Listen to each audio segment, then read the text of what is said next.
Halo sahabat Kompas, kembali lagi di series Kenapa Tidak bersama dengan saya Fania. Dan seperti biasanya saya tidak sendiri karena saya sudah ditemani oleh Bu Elin Rahman, yaitu seorang psikolog ternama sekaligus juga salah satu penulis rubrik karir di Harian Kompas.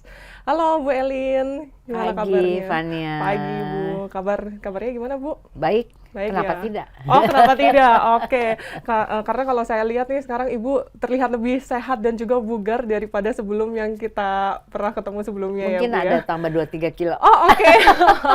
Waduh, baiklah kalau begitu. Oke, nah Bu Elin, kali ini kita mau ngobrol banyak terkait dengan branding nih Bu. Gitu. Jadi ternyata branding itu tidak hanya kita lakukan ketika kita punya sebuah produk ataupun jasa, yang mana kita itu mau mempromosikan ataupun mau memperkenalkannya kepada orang lain seperti itu. Tapi branding sendiri itu juga bisa dilakukan terhadap diri kita sendiri, Bu. Ya. Gitu ya, namanya Personal mungkin branding. personal branding, betul, atau citra diri seperti Ya. itu ya. Nah, melihat fenomena bahwa personal branding ini tidak hanya mungkin dilakukan oleh kalangan-kalangan yang sudah terkenal seperti itu ya, Bu ya, tapi dari kita sendiri pun juga bisa melakukan personal branding. Ya. Menurut Bu Elin sendiri gitu ya, seberapa penting sih personal branding ini, dan menurut Bu Elin sendiri personal branding itu sendiri apa? Gitu. Saya teringat pada istilah jual diri. Oke, Ya. apa itu Bu? Yang kesannya tuh kayak negatif ya. Oke. Padahal sebetulnya setiap orang memang mesti menjual diri. Bayangkan orang yang lulus di Fakultas Teknik misalnya, di Fakultas Teknik UI, yang berkuliah di sana yang hanya satu jurusan saja udah 300 orang. Ketika mereka lulus, mereka tentunya menyasar pada perusahaan-perusahaan tertentu. Betul. Bagaimana kalau misalnya dia tuh sama sekali ya boleh dibilang dia itu bukan somebody gitu. Nah, dari situ kan kita langsung bisa melihat bahwa orang yang somebody ya, yang dikenal, Betul. yang sudah punya brand, Betul. itu jadinya lebih mempunyai peluang lebih besar kan? Ya kan? Betul, Jadi memang setuju. personal branding kalau menurut saya memang mesti jadi PR dari setiap orang sih. Oke, jadi mungkin personal branding itu PR setiap orang untuk dikenal. Betul, Gitu ya, Bu, ya, betul, dengan kelihatan orang lain. gitu. Betul. Iya. Nah, kira-kira menurut Bu Elin, orang lain itu ingin mengenal kita dari apanya, Bu? Skillnya kah atau apa kalau dari dunia karir? Saya teringat satu hal. Oh ya, saya mau ingetin ya, Fania, Betul. bahwa personal branding itu bukan hanya untuk publik, Oke. tetapi juga di korporasi. Oke. Saya teringat pada satu kejadian Richard Branson, ya, yang perusahaan Virgin itu. Dia itu setiap kali dia mau tahu tentang sesuatu, dia akan tanya sama orang gudangnya. Jadi zaman dulu Virgin itu kan punya perusahaan ini CD. Nah, ada yang jaga gudang kan. Betul. Nah, yang jaga gudang itu barangkali kurang kerjaan atau apa. Jadi dia mainnya di Google terus Oke. gitu. Jadi dia tahu segala. Sehingga Richard Branson tuh kalau mau tahu apa-apa, zaman dulu kan belum ada Google, belum Betul. ada AI ya. Betul. Kalau dia mau tahu apa-apa dia telepon orang itu. Akhirnya orang itu menjadi marketing director dari Virgin Atlantic. Dari seorang orang gudang Orang gudang. malah jadi marketing Iya. director. Wah, Karena luar dia biasa. dikenal sebagai si Mr. know everything gitu ya. Oke, yang tahu segala hal. Tahu segala hal. Betul. Oke, menarik banget nih Bu Elin gitu ya. Berarti emang kalau misalnya kita berbicara relevansinya personal branding ke karir kita sendiri seperti itu ya Bu ya. Mungkin kayak seberapa besar dampaknya terhadap kita mungkin dari sisi karyawan seperti itu ya Bu ya. Ya, menurut saya besar sih. Kalau misalnya ada meeting, ya, promosi dan sebagainya, dan kemudian ada 10 orang yang menjadi calon, kemudian dijembreng gitu, ini siapa, ini siapa, ini siapa, tapi ada satu yang dikenal oleh peserta rapat. Oke. Kayaknya dia mempunyai peluang lebih besar kan? Betul, setuju, Ya. setuju. Nah, itu sebabnya personal branding itu penting. Kita setuju dulu nih bahwa Betul. personal branding itu penting. Itu penting. Terus gimana caranya? Setiap orang kan sekarang melakukan loh. Betul. Melalui Instagramnya, melalui TikToknya, melalui Facebooknya. Media sosial ya Bu ya. Media sosial pokoknya dia berusaha sih melakukan personal branding. Ada teman saya yang setiap kali berantem dia taruh di Curhat di media sosial. Sehingga brandnya dianya terkesan gimana ya, malah negatif gitu. Oke. Ya kan? setuju, Ada betul. juga memasukkan apa ya, menunjukkan bahwa dia itu adalah traveler sejati, dia pergi kemana saja. Betul. Itu juga semacam upaya untuk personal branding sih, Oke, ya kan? betul-betul menarik. Berarti salah satu platformnya ataupun tempat kita untuk melakukan personal branding tadi balik lagi salah satunya media sosial ya, Bu ya? Definitely media sosial. Oke, selain itu mungkin ada lagi nggak, Bu? Ada sih kalau yang di perusahaan-perusahaan bagaimana kita menulis ya di lembaga-lembaga pemerintah itu ada beberapa kesempatan kalau kita menulis di media ya menulis mengenai misalnya di Bank Indonesia gitu kita menulis mengenai apa arus uang dan sebagainya.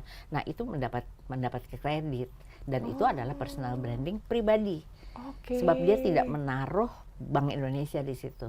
Hanya paling-paling di bawah penulis adalah karyawan Bank Indonesia gitu. Oke, jadi menulis apapun artikel atau Ya, hal-hal yang ya terkait jurnal dengan sih, bidang ya yang jurnalnya. lebih Oke. ilmiah, ya. Berarti itu bisa menjadi satu portofolio juga ya, Bu ya? Betul, Berarti ya, betul, yang betul. mana kita itu bisa mungkin apa branding ataupun kita bisa promosikan ke orang lain. Nih, aku punya loh gitu. Aku pernah menulis ini loh artikel Iya, ini gitu iya, ya, sesuai dengan iya. keahliannya.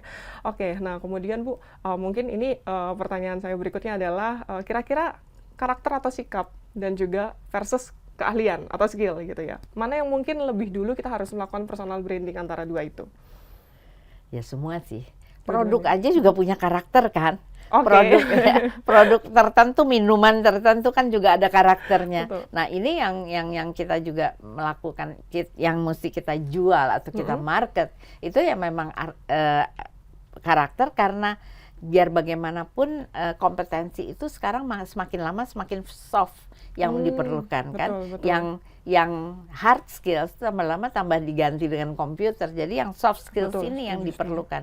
Nah, tidak gampang untuk melakukan personal branding tanpa kesan bahwa kita itu menyombong-nyombongkan diri, ya kan?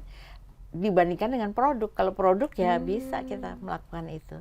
Oke, nah mungkin Bu tadi saya sangat tertarik dengan terkesan menyombongkan diri seperti itu ya Bu ya. Sampai mungkin kalau dari Bu Elin sendiri batasannya sampai sejauh mana sih Bu kita bisa melakukan personal branding supaya tidak terkesan menyombongkan diri?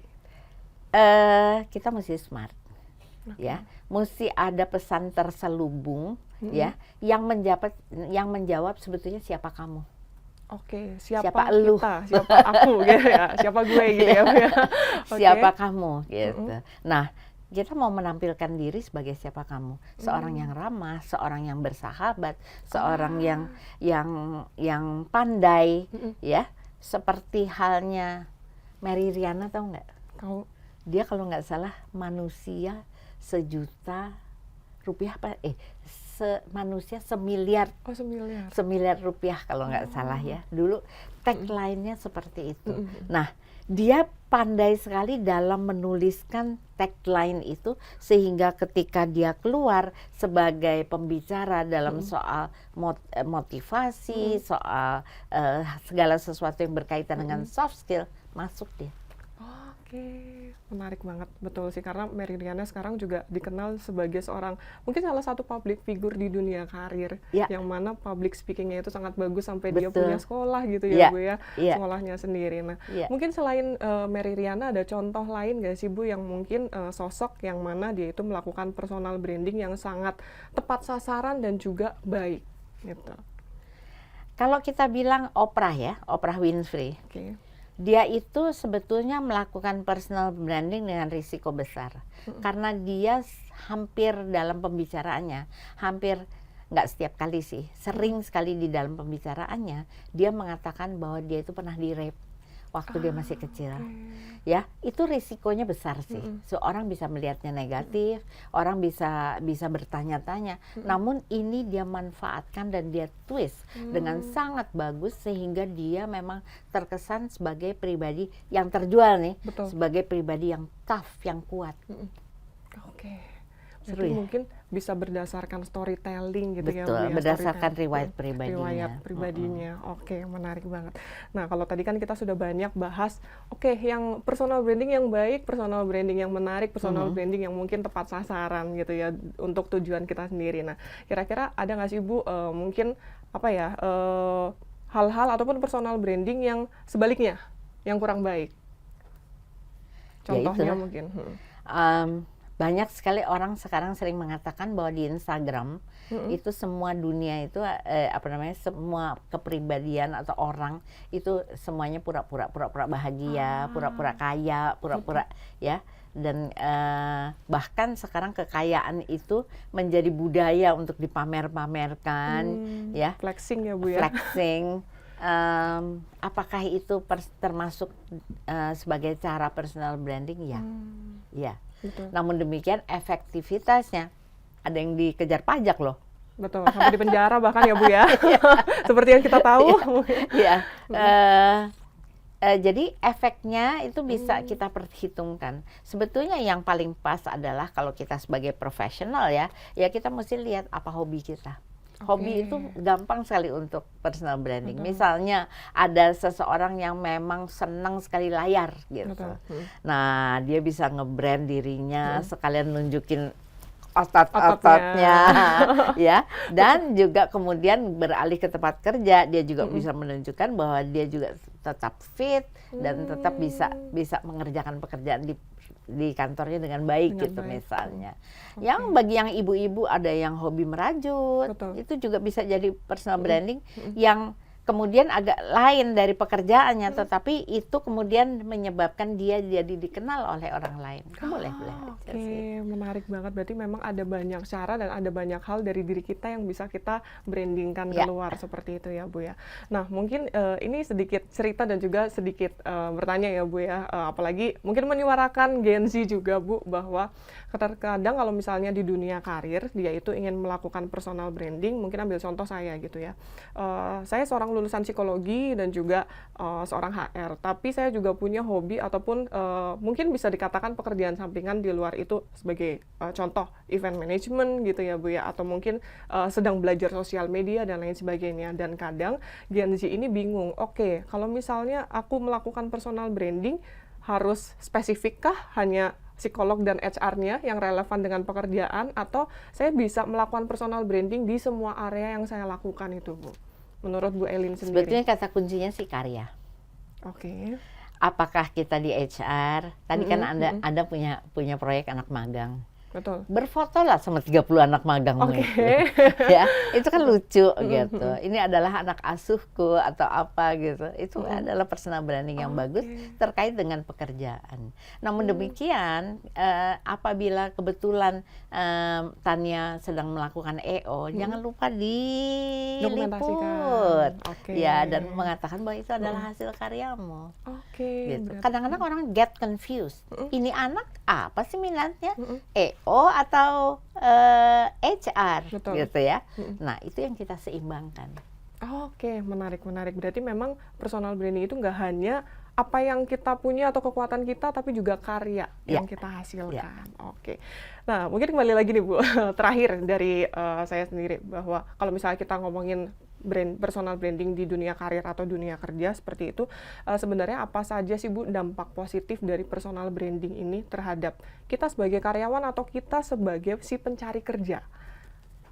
Manusia ini udah berapa miliar sih di dunia ini? Banyak Bu. Iya, dan kita itu bisa-bisa dianggap sebagai nomor kalau kita memang tidak bisa melakukan identifikasi dengan segera. Cucu saya misalnya dia hampir lulus S2.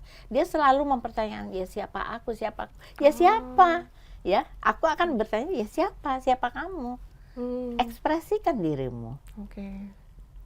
Menarik. Ekspresikan dengan cara yang tepat tentu saja ya Bu ya. Jangan dengan cara yang negatif, siapa tahu nanti malah jadi dampaknya negatif juga ke diri kita personal brandingnya ya. Oke, jadi kalau misalnya saya boleh simpulkan Ibu mengenai personal branding ataupun pembahasan kita kali ini, bahwa sebenarnya personal branding itu menceritakan siapa saya atau siapa gue, siapa aku gitu ya Bu. Siapa sih lo gitu ya.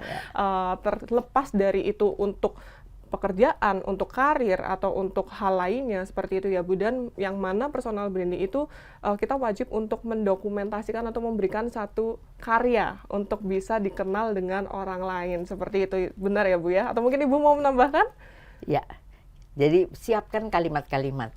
Kalau ditanya misalnya dalam pertemuan arisan keluarga, kamu siapa? Kita cenderung bilang saya anaknya si ini gitu kalau dalam arisan keluarga, ya. Tapi tambahkan sedikit label. Ya, label, oke. Ya, dan saya tukang mengurus orang di perusahaan. Oh, oke. Gitu, misalnya tukang mengurus orang. Maksudnya, nah kita bisa Baru cerita dong. Cerita, Iya. oke. Berarti memang ada satu label atau satu kata kunci yang mana nanti kita bisa Taglines. tagline-nya. Oke, seperti Mary Riana tadi ya Bu ya. Oke, harus ada tagline-nya.